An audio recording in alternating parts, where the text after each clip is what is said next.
इस वीडियो में हम सीखेंगे 10 सवाल, उनका सॉल्यूशन। किताब है concepts of physics part 2, chapter है electric field and potential. Question number 1 to 40 हम पिछले 4 वीडियोस में देख चुके हैं, जिनका लिंक आपको डिस्क्रिप्शन में मिल जाएगा। क्वेश्चन नंबर 41 है, जिसमें एक रॉड है जिसकी लंबाई 10 सेंटीमीटर है और उस पर 50 माइक्रोकूलम का चार्ज यूनिफॉर्मली डिस्ट्रीब्यूटेड है। ये पॉजिटिव चार्ज है। हमको दोनों एंड से 10 सेंटीमीटर की दूरी पे इलेक्ट्रिक फील्ड कैलकुलेट करना है। सो एल का वैल्यू 0.1 मीटर हो जाएगा अगर हम चेंज करते हैं centimetre to metre to.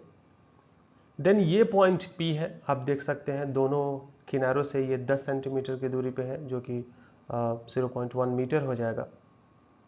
Electric field calculate करना है हमें पॉइंट पी पे।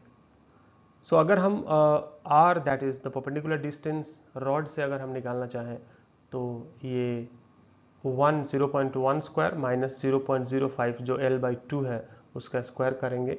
R का वैल्यू है 0.0866 मीटर।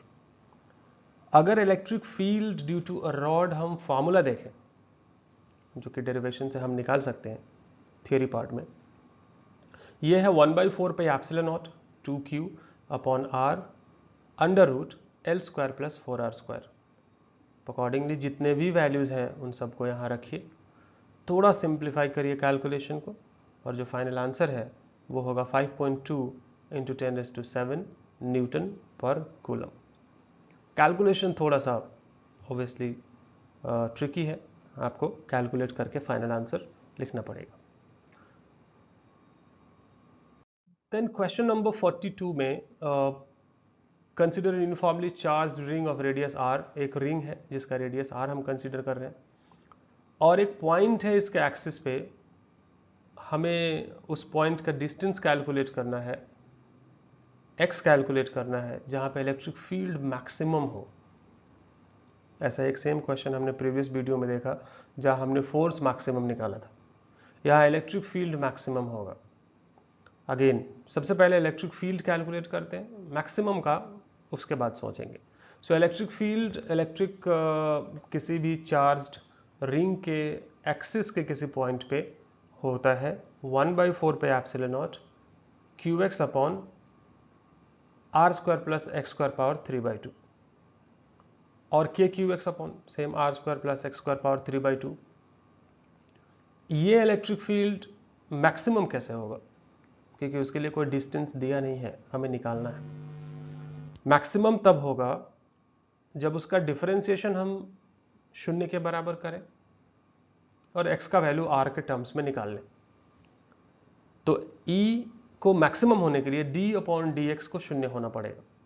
अगर हम डिफरेंशिएट करेंगे ऊपर वाले टर्म्स को, सो आपको ऑलरेडी मालूम है हम डिफरेंशिएशन के लिए कौन सा फॉर्मूला यूज करने वाले हैं, d of u/v with respect to dx।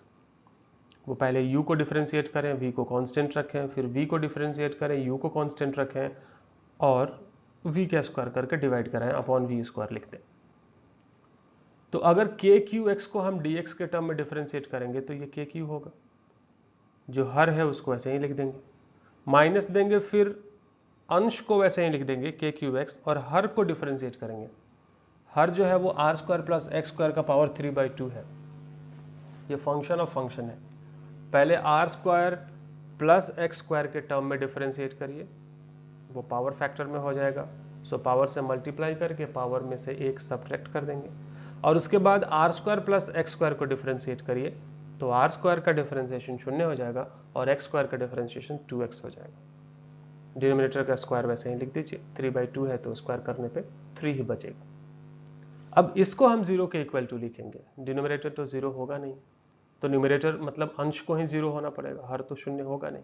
तो अंश को जब हम 0 के बराबर लिखेंगे तो KQ अगर हम इक्वेट करेंगे तो कैंसिल हो जाएगा, और हमारा जो इक्वेशन है वो 3x स्क्वायर के डिफरेंस पे आके बचेगा। अगर यहां से 3x स्क्वायर हम लें,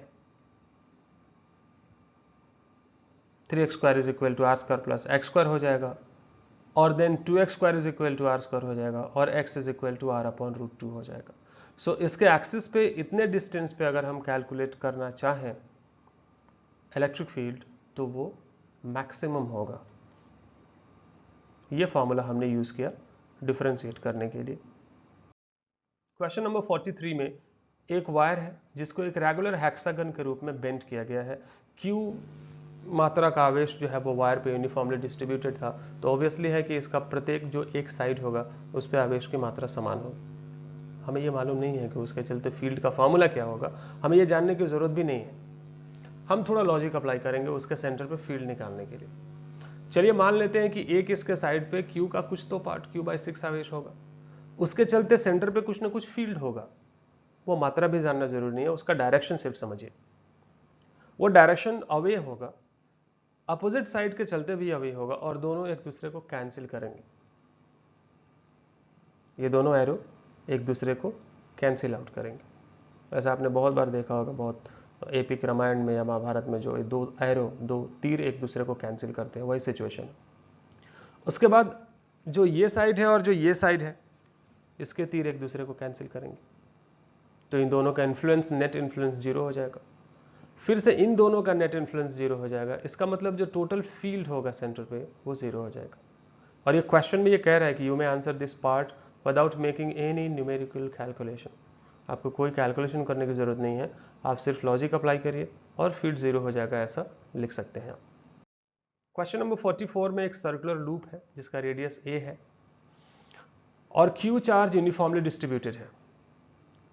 छोटा सा लेंथ dl उसमें से काट के निकाला गया है क्वेश्चन के अनुसार, और पूछ रहा है कि find the electric field at the centre due to the remaining wire. एक चीज हमको मालूम है कि एक पूरे आवेशित रिंग और बलय के चलते केंद्र पे क्षेत्र शून्य होता है। सो अगर यहाँ पे क्षेत्र शून्य हो गया,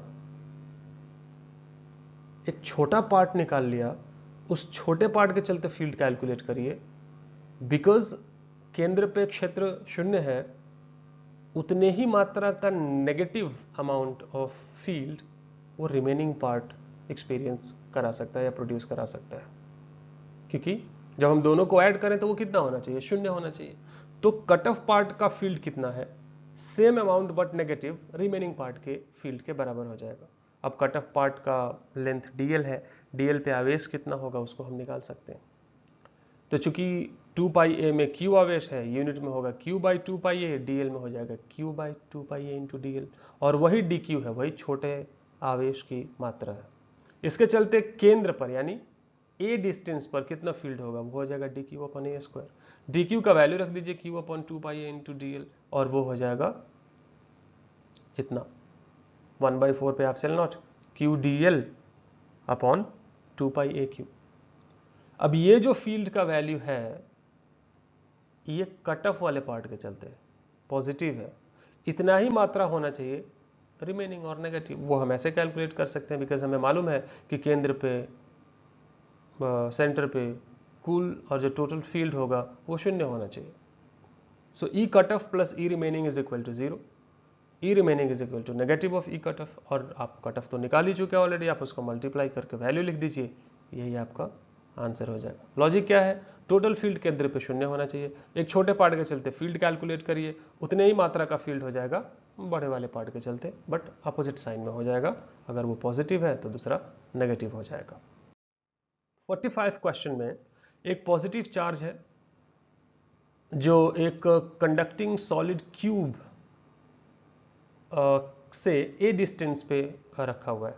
ये क्यूब है, अगर क्यूब पे कुछ मात्रा का आवेश है तो अगेन इसके केंद्र पे फील्ड शून्य हो जाएगा, क्योंकि क्लोज कैविटी है और किसी भी एक बंद आवेशित सतह के अंदर फील्ड शून्य ही होता है, चाहे वो क्यूबिकल हो, स्फेरिकल हो, रिंग हो, रिंग के सेंटर पे शून्य हो जाएगा।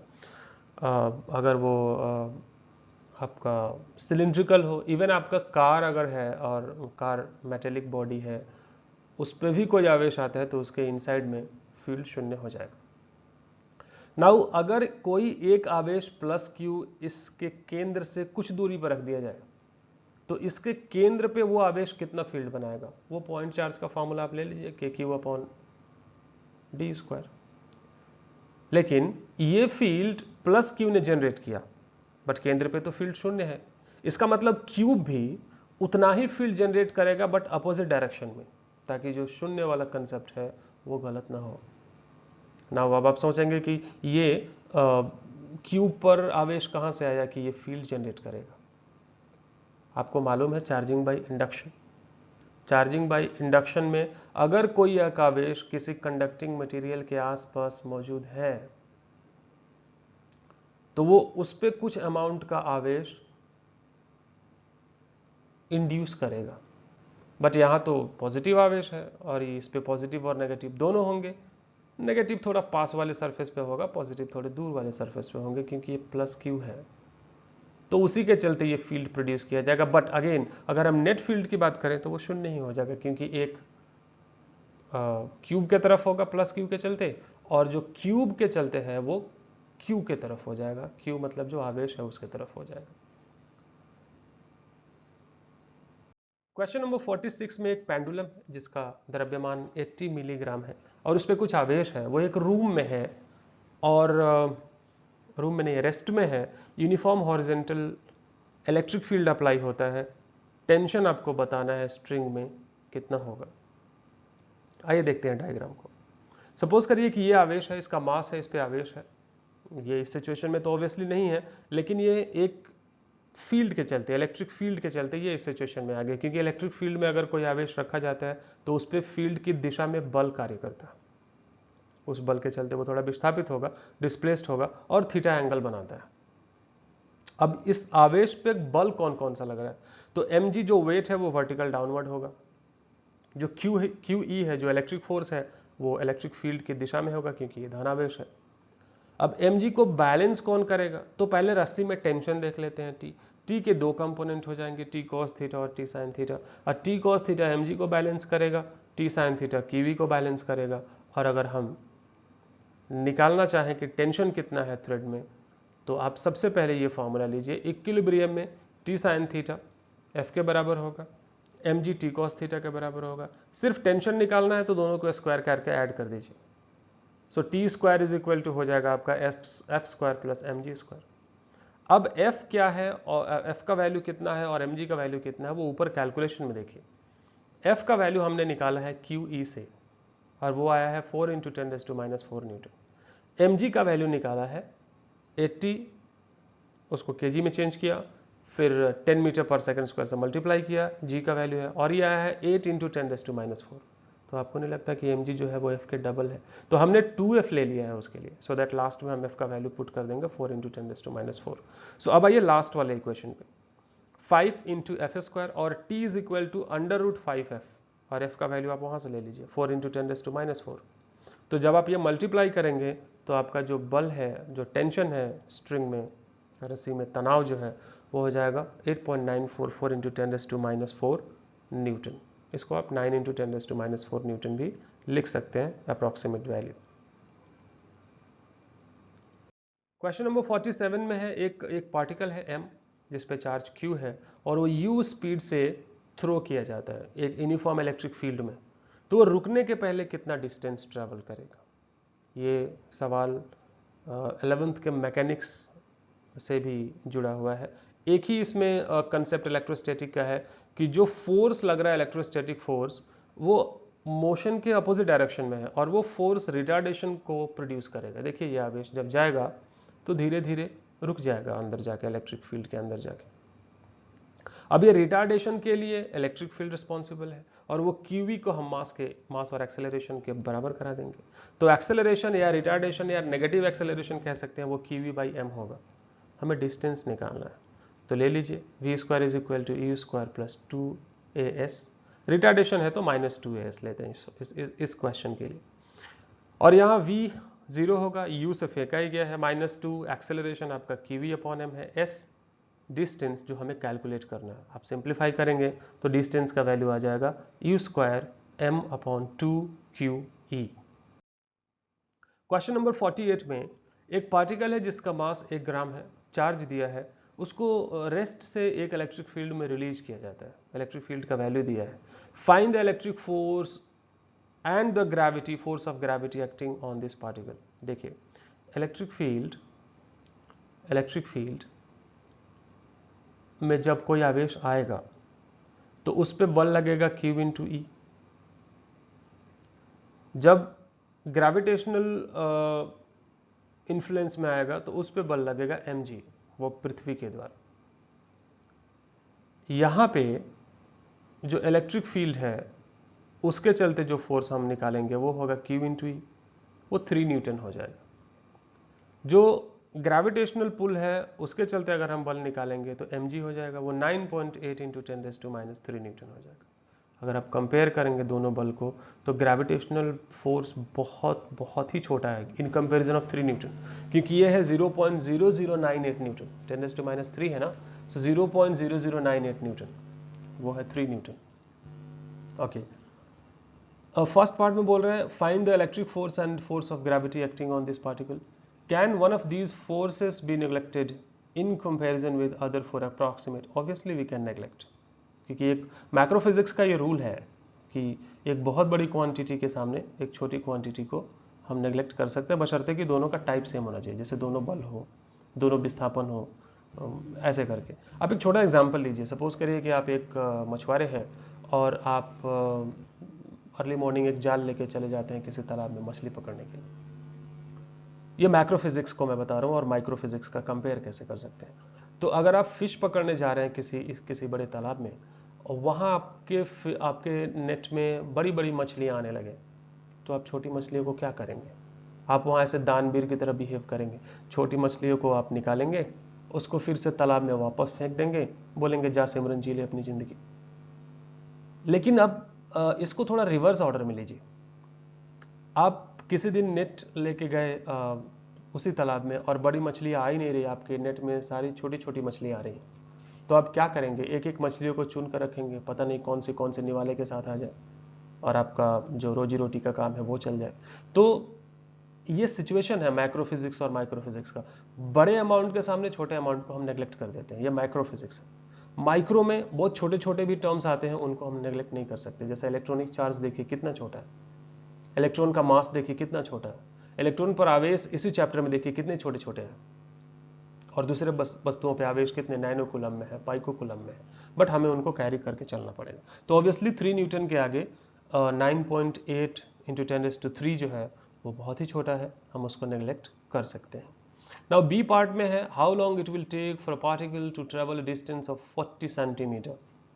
एक्सेलरेशन निकालते हैं पहले। सो एक्सेलरेशन निकालने के लिए हो जाएगा force upon mass. 3 Newton force लेंगे, मास है 1 ग्राम, तो इसको चेंज करेंगे और एक्सेलरेशन हो जाएगा 3 इंटू 10⁻³ मीटर पर सेकेंड स्क्वायर। देखिए कितना एक्सेलरेशन का जो अमाउंट है वो कितना बड़ा है। उसके बाद फॉर्मूला अप्लाई करेंगे, S is equal to U T plus half A T square, और यहाँ से हम टी का वैल्यू कैलकुलेट करेंगे, वो आ जाएगा मोर और लेस 0.0163 सेकेंड। वो पार्ट है बी का। नाउ सी पार्ट में है कि what will be the speed of particle after travelling this distance, speed कितना हो जाएगा। तो उसके लिए आप v square is equal to U square plus 2as use करिए। u 0 है, रेस्ट से पार्टिकल ने शुरू किया है, क्वेश्चन में दिया है। 3 है, 2 इंटू 3 एक्सेलरेशन है, 3 इंटू 10⁻³ और डिस्टेंस है 40 सेंटीमीटर 0.4, ये कैलकुलेट करने पे आ जाएगा 49 मीटर पर second. D part, how much is the work done by the electric force on the particle during this period। Electric force के चलते, इलेक्ट्रिक फोर्स हमारा 3 न्यूटन आया था, तो 3 न्यूटन इंटू डिस्प्लेसमेंट, डिस्प्लेसमेंट हमारा 40 सेंटीमीटर है और 0.4 मीटर है, मल्टीप्लाई करिए 1.2 जूल, टोटल वर्क डन हो जाएगा। ये रहा सॉल्यूशन ऑफ क्वेश्चन नंबर 48। 49 देखिए, एक बॉल है जिसका द्रव्यमान 100 ग्राम है, उस पर आवेश है 4.9 इंटू 10⁻⁵ कूलम का, उसको रिलीज किया जाता है रेस्ट से। एक हॉरिजेंटल इलेक्ट्रिक फील्ड में जिसका परिमाण दिया है 2 इंटू 10⁻⁴ न्यूटन पर कूलम, उस पर रिजल्टेंट फोर्स कितना होगा वो हमें निकालना है। रिजल्टेंट फोर्स का मतलब, क्योंकि दो फोर्स लगेंगे ना, मास के चलते ग्रेविटेशनल फोर्स लगेगा वर्टिकल डाउनवर्ड, और फील्ड चूंकि हॉरिजेंटल डायरेक्शन में है तो इलेक्ट्रिक फील्ड हॉरिजेंटली लगेगा, तो नेट फोर्स कितना होगा। पहले इंडिविजुअल फोर्सेस कितने होंगे आइए कैलकुलेट करते हैं। सो इलेक्ट्रिक फोर्स हो जाएगा QV, और ये कैलकुलेट करेंगे सो 0.98 न्यूटन आएगा। आप वैल्यू रख के देख लीजिए, एक बार कैलकुलेट करिए। और ये हॉरिजॉन्टल डायरेक्शन में होगा। हम अगर फोर्स ऑफ ग्रेविटी और वेट की बात करें, ये mg हो जाएगा। आप इसका भी वैल्यू रख के देखिए, 0.98 न्यूटन, दोनों बराबर है मात्रा में, ये वर्टिकल डाउनवर्ड हो जाएगा। तो रिजल्टेंट फोर्स किधर होगा? ऑब्वियसली दोनों के बीच से जाएगा, और ये हो जाएगा √FE² प्लस FG², दोनों बराबर है, सो √2 इंटू कोई एक बल ले लीजिए। तो ये जो हम कैलकुलेट करेंगे ये आ जाएगा 1.4 न्यूटन, और किसी एक से 45 डिग्री पे ये हो जाएगा। ये पार्ट ए का आंसर है, जो रिजल्टेंट फोर्स की बात हम कर रहे हैं। तो बी पार्ट बोल रहा है what will be the path of the ball. Resultant force एक डायरेक्शन में लग रहा है तो स्ट्रेट लाइन ही होगा, उसमें तो कोई डाउट नहीं है। नाउ सी पार्ट है what will be the ball, what will the ball be at the end of 2 second, where sorry not what, where will be the ball be at the end of 2 seconds. 2 second के बाद ये कहाँ होगा? तो distance calculate कर लेते हैं ना। डिस्टेंस कैलकुलेट करने के पहले हम इसका एक्सेलरेशन निकाल लेते हैं। जरूरी है? जरूरी है, हाँ। एक्सेलरेशन निकालेंगे तो डायरेक्ट फॉर्मूला लगा सकते हैं। अगर हम इंडिविजुअल भी डिस्टेंस निकालें कि ग्रेविटेशनल फोर्स के चलते कितना होगा, इलेक्ट्रिक फोर्स के चलते कितना होगा, तो चूंकि दोनों बल बराबर हैं तो डिस्टेंस भी बराबर होगा, और ये डिस्टेंस एक्स एक्सिस में है, वाई एक्सिस में है, तो नेट कितना होगा आप इनका स्क्वायर करके ऐड कर लीजिए। √2 इंटू 19.6 आ जाएगा, और √2 का वैल्यू 1.414 होता है, तो 28 मीटर हो जाएगा। ये एक मेथड है। दूसरा मेथड जो मैंने कहा कि आप direct F is equal to 1.4 newton लेके एक्सेलरेशन निकालिए, और उसको भी लेके हाफ GT² कर लीजिए, सेम आंसर आ जाएगा आपका। ये क्वेश्चन नंबर 49। क्वेश्चन नंबर 50 में एक सिंपल पेंडुलम है जिसका मास 40 ग्राम है, पॉजिटिव चार्ज है उस पर, वो 20 ऑक्सीलेशंस कंप्लीट करता है 45 सेकेंड्स में। एक इलेक्ट्रिक फील्ड वर्टिकली हम डालते हैं वहां पे, जिसका मैग्नीट्यूड है 2.5 इंटू 10⁴ न्यूटन पर कूलम। बोला कि how much time will it now take to complete 20 oscillations, कि अब पहले वो 45 सेकेंड्स लेता था, अब कितना टाइम लगेगा।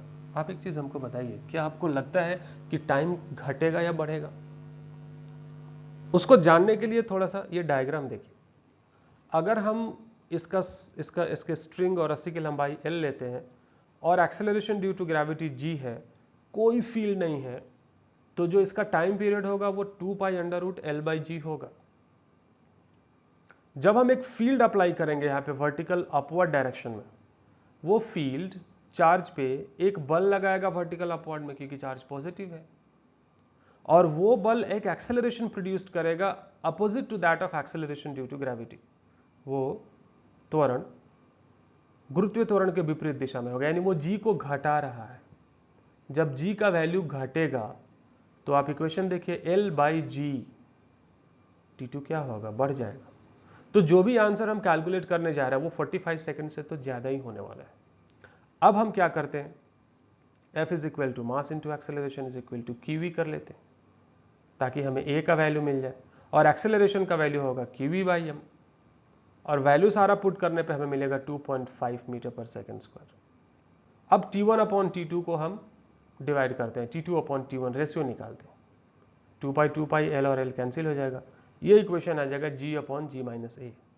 अब G का वैल्यू 9.8 रखिए, A का वैल्यू 2.5 रखिए, और देखिए इट इज 9.8/7.3। जब ये कैलकुलेट करके आएगा तो हो जाएगा 1.15, और T2 is equal to T1 का वैल्यू 45 है, मल्टीप्लाई कर लीजिए 1.158 से, ये लगभग आपका आ जाएगा 52 सेकेंड्स। सो जो 20 ऑक्सीलेशंस 45 सेकेंड्स में कंप्लीट हो रहा था, वो अब कंप्लीट होगा 52 सेकेंड्स में। जुड़ने के लिए धन्यवाद।